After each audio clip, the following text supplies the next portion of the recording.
Another way to take control of fatigue is to eliminate or change activities that are tiring. The activity analysis process will help you decide which changes to make.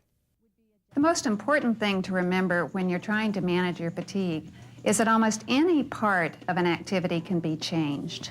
The first thing you might want to look at is, does this fit in with my priorities? Is this a priority activity? Expectations are another part of any activity. How high a quality do I have to do this activity? How vigorously do I have to do it? Could someone else be doing it? Could I delegate it to a coworker, to a friend? Do I have to do this activity myself? Also want to look at the timing of the activity. If I'm doing something after a fatiguing activity that's really important to me, maybe I should change the time of that activity. Another question of timing would be whether I need a rest after that activity. And if so, I need to plan that and add that resting time so that I can be recovered from a fatiguing activity. Another factor in any activity is its location and its setup. Is there something about this location that is making me more tired? Is the setup for this activity making me tired? Is there some way I could put things together, organize it? Break down that activity into every physical part of that activity that you're doing and question whether that step is necessary.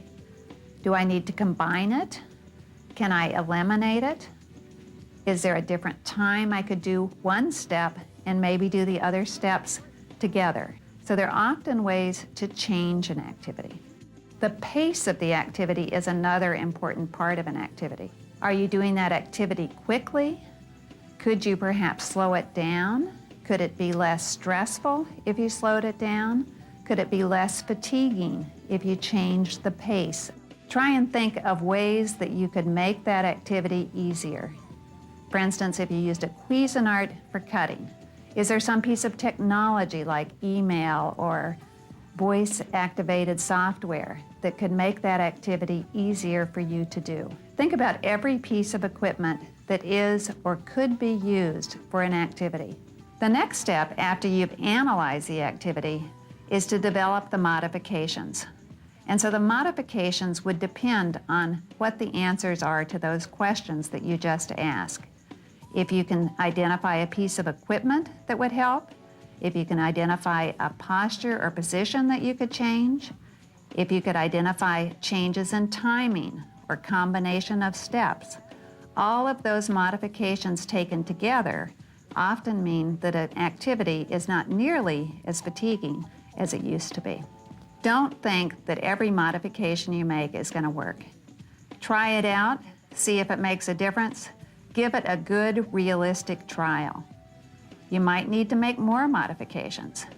But once you get the hang of asking the questions and making the modifications, you'll find that there are many activities that you can change.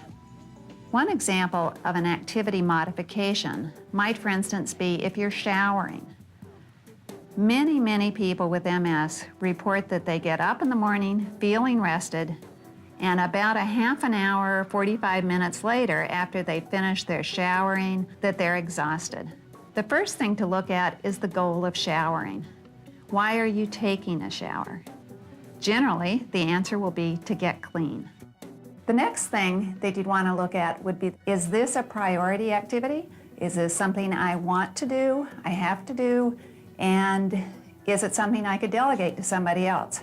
Now, in the case of the shower, obviously, it's not something you can delegate, and it is a priority activity. Another thing to look at would be the timing of the shower. Do you really need to shower in the morning, or could you shower at night?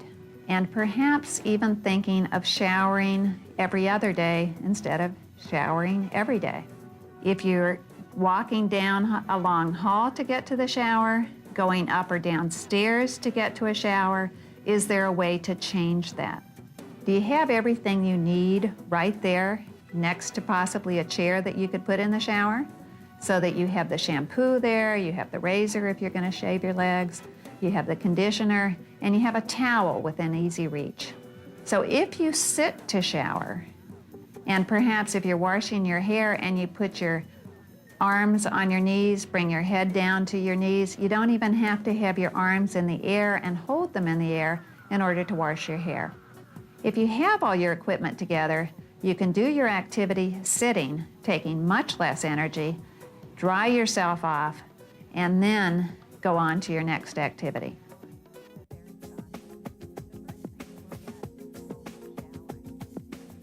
One way of looking at energy is to think of it as a bank that you have. And this bank is full of energy. Some days it's higher, and some days it's lower, like anybody's bank account might be. But when you start looking at your priorities, you're going to have to start withdrawing energy from that bank in order to accomplish those priorities. There are three important concepts in energy management: depositing energy, saving energy, and budgeting energy. Depositing energy means using things like exercise or napping or sitting down to put new energy in your energy bank. Saving energy is similar to saving money.